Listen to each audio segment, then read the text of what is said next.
Selamat pagi dunia. Halo Cuk, apa kabar? Install PKOS itu paling gampang dari antara distro lainnya. Di sini sudah masuk ke live session dan sudah terbuka otomatis installernya. Tapi supaya kalian tahu di mana posisinya, gua tutup dulu. Quit.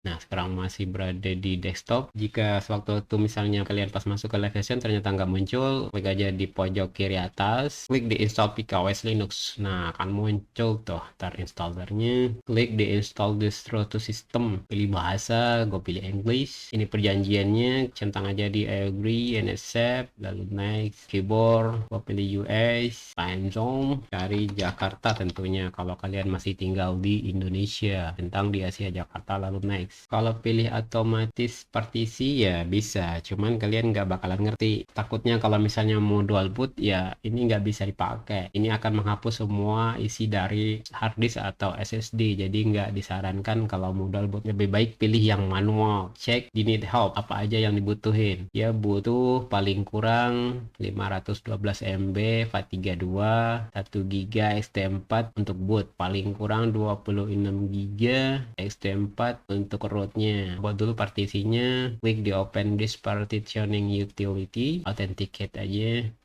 Di free space, klik kanan, new, ganti dulu ke MB karena tadi dia minta 512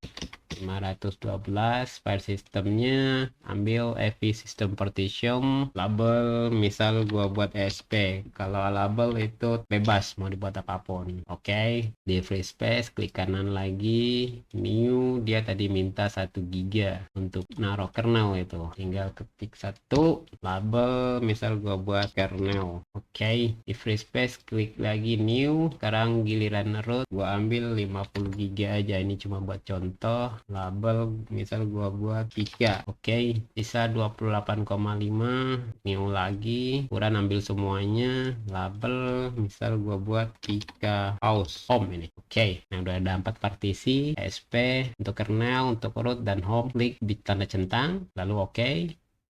Partisi udah selesai dibuat, klik aja di OK, keluar dari Believed GUI, lanjut lagi proses install, klik di EV File System Entry, klik di Partition, pilih SD1 tadi, EV butuh pivot, DOM, tutup, klik di Boot File System Entry, tadi yang dia minta 1 GB, klik di Partition, ambil yang 1 GB, SDA2, DOM, tutup lagi, Root File System Entry, klik di Partition, ambil yang tadi 50 GB, SDA3, DOM, tutup. Nah, untuk home kan nggak ada pilihannya nih. Ambil di custom user file system entries, opsional. Kalau kalian mau bikin home terpisah, ini buat contohin. Klik di add a custom file system entry. Udah ada nih customnya, tinggal klik di custom user file system entry. Lalu buat mount point-nya secara manual, mount point-nya home. Gitu, lalu klik di partition, ambil tadi yang sisa, yang D4 yang 30 gigan. DOM. Setelah semua partisi selesai di mount, klik di validate file system table.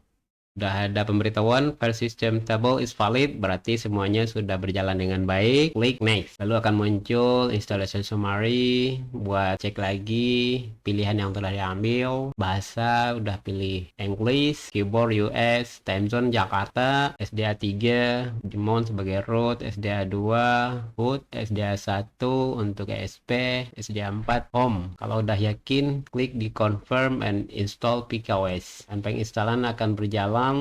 Install PKOS ini nggak lama, installnya lebih kurang 5 menit, jadi tunggu aja, nggak lama kok. Bacot. Tarat, tarat, tarat, tarat, tarat.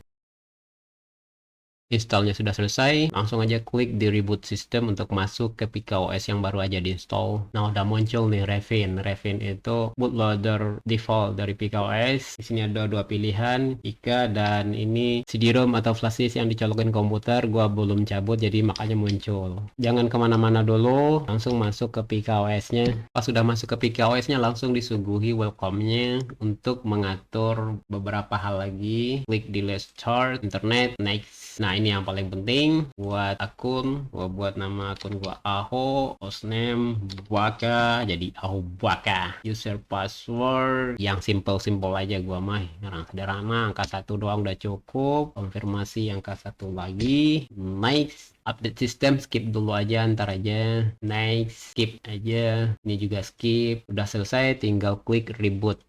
Berhubung gue udah cabut flash disknya, jadi cuma satu doang di Revin, cuman ada pilihan untuk boot PKOS, enter di PKOS, klik di nama user, masukkan password, enter, dan begitu masuk ke PKOS langsung disuguhin menu welcome to PKOS. Hapus dulu show on startup biar nggak muncul terus, klik di setup steps. Di sini ada beberapa pilihan, lu bisa update atau install beberapa kebutuhan yang mungkin dibutuhin seperti printer, atau mau install beberapa driver lagi, atau mau lihat kernelnya, atau mau buka App Store.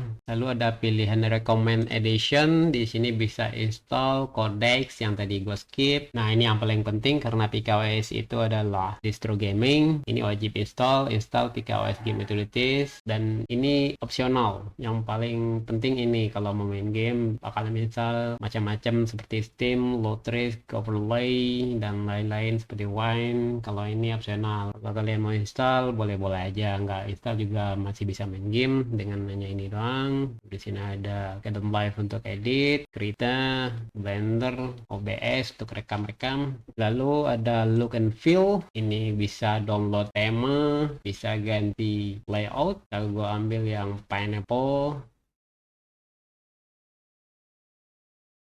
tuh langsung berubah temanya. Kalau yang di bawahnya itu nggak penting-penting amat, tutup lagi. Udah begitu doang. PKOS Genome udah berhasil diinstal. Dah gitu aja, males gue.